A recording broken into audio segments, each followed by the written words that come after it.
Olá, galera. Aqui é o professor Hudson. Nós vamos para mais uma aula, só que agora já início do segundo bimestre, a primeira aula, aula 1 do segundo bimestre, e vamos falar sobre modelos atômicos. Modelos atômicos. Vamos falar um pouquinho sobre a história e vamos para muitas coisas teóricas, tá bom? Então, o nosso objetivo dessa primeira aula é conhecer as principais teorias que procuravam, gente, explicar a constituição da matéria ao longo da história, tá bom? Então, nós temos o objetivo de conhecer as principais teorias atômicas, tá? Então, se prepara que nós vamos viajar lá para a Grécia Antiga para começar a falar sobre as primeiras pessoas que começavam a pensar sobre os átomos. Então, já prepara sua mente aí, tá? Se prepare e vamos nessa aula. Olha só, na Grécia Antiga já se começava a pensar qual a menor parte de tudo. A gente sabe que existem coisas menores do que os átomos, mas lá na época eles começavam a pensar que existia algo que formava tudo, que tudo seria como se fosse pó, que as pessoas, as coisas, a matéria seria como pó. Nós já estudamos no primeiro bimestre que a matéria, ela é tudo aquilo que possui massa e ocupa um espaço, né? Lembra lá do balão, do experimento do balão? Pois é, lá eles tinham a definição de matéria como matéria, tudo aquilo que é formado por pequenas partículas. E essas pequenas partículas, a menor parte dessa partícula seria o átomo. Quem foram as pessoas que descobriram isso, que pensaram nisso, né? As primeiras pessoas que pensaram nisso foram Demócrito e Leucipo. Foram filósofos lá da Grécia Antiga que estavam pensando sobre os átomos, né? Então, eles foram os que deram o nome de átomos para a menor parte da matéria. Então, segundo eles, a menor parte da matéria se chamava de átomos. O nome átomo, o A quer dizer não, e tomos quer dizer divisível, ou seja, não divisível, a menor parte que não pode ser divisível.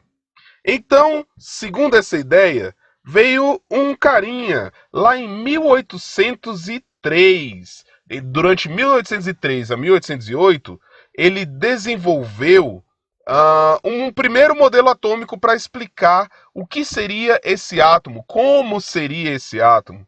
E foi esse cara chamado John Dalton.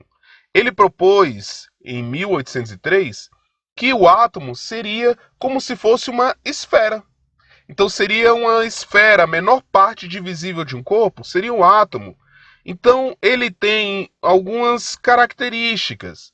Ele falou que o átomo seria esférico, maciço, ou seja, firme, seria neutro, ou seja, não tem carga nenhuma, e ele seria indivisível.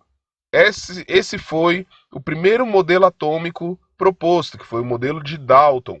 Esse modelo ficou conhecido como modelo da bola de bilhar, tá? Por que bola de bilhar? Porque ela é maciça, ela é esférica, neutra e, tecnicamente falando, indivisível. Não seria divisível, mas ela é bem firme, ok? Ela dá a ideia de ser indivisível pela dureza que ela tem, pela firmeza que ela tem. Beleza? Então, o modelo de Dalton é o modelo da bola de bilhar, beleza? Primeiro teoria atômica aqui. Só que o modelo de Dalton não explicava algumas coisas, como, por exemplo, como que uma determinada matéria ela pode ser atraída por outra ou repelida. Isso Dalton não explica, porque para ele era neutra. Então, vieram estudos lá na frente que demonstraram, alguns cientistas demonstraram, que na verdade existiam cargas. Eles descobriram algumas cargas, mais uma carga específica, que foi o elétron. Então, esses cientistas descobriram os elétrons através de um experimento que usa tubos de gases catódicos, ou seja, gases que têm que podem ser conduzidos através de eletrodos. Olha que interessante. Vamos entender um pouquinho esse experimento. Olha só. Nesse experimento, ele passou um gás, beleza? Ele passou um gás por um tubo. E nesse tubo tem duas pontas, uma negativa e outra positiva. Vocês vão ver, vão aprender lá na segunda série que o negativo a gente chama de cátodo e o positivo a gente chama de ânodo, tá bom? Mas isso é na segunda série, tá bom? Não quero me ater a isso, porque senão vocês vão se confundir no nosso conteúdo já no finalzinho do bimestre. Mas vamos lá. Quando esse gás passou por dentro desse tubo, ele gerou divisão. Esse gás, ele, ao invés de seguir no sentido único, teve parte desse gás que foi desviado o seu curso.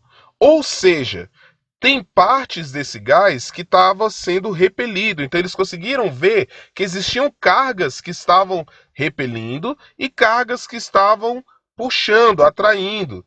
Então, chegou um outro cientista chamado Thomson. Thomson, ele fez esse modelo atômico, o segundo modelo atômico, para explicar então já com a definição de elétrons e também cargas positivas e negativas. Então ele sabia que tinha cargas positivas também. Então ele definiu um modelo. Então ele redefiniu, na verdade, o modelo de Dalton. Ele falou: não, Dalton, você é muito vacilão, cara. Você esqueceu de falar. Tá quase tudo certo, só que você esqueceu de falar que ele tem cargas.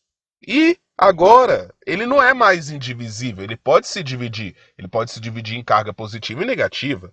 Então, para Thomson, ele continua sendo a esfera, só que essa esfera agora pode ser dividida. Ela pode ser dividida em cargas positivas e negativas. Então ele propôs um modelo atômico chamado modelo do pudim de passas. Por que pudim de passas? Olha a imagem aí do lado, ó. Essa imagem aqui, ó.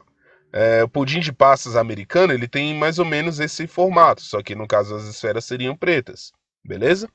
Então, o átomo ele é uma esfera que tem cargas positivas e cargas negativas grudadas a ele, tá bom?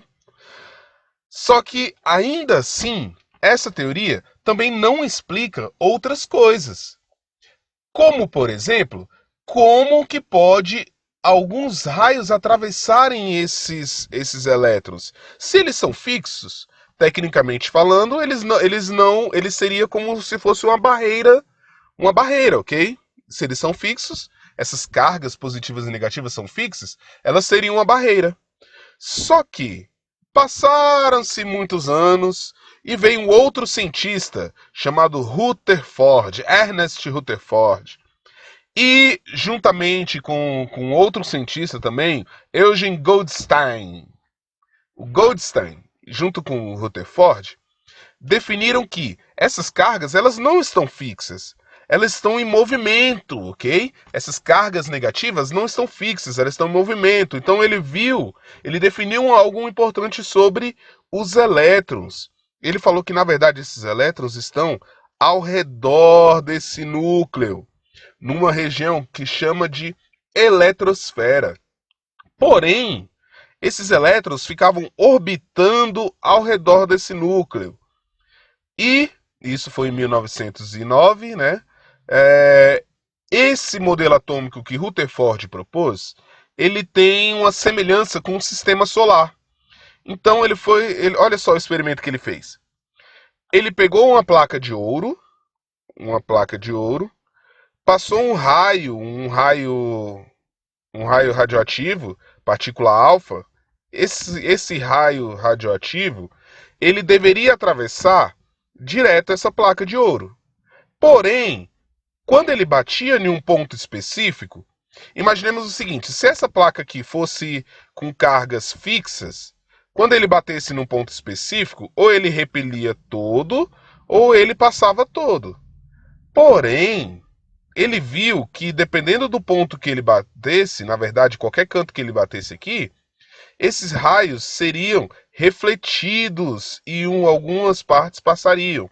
Ou seja, esses elétrons, essas cargas negativas, estão em movimento, galera. Então, ele foi e propôs o modelozinho dele. Nesse modelinho dele, ele falou que Aí estou mostrando para vocês a semelhança dele com o sistema solar, né? Em que os elétrons eles giram em torno do núcleo.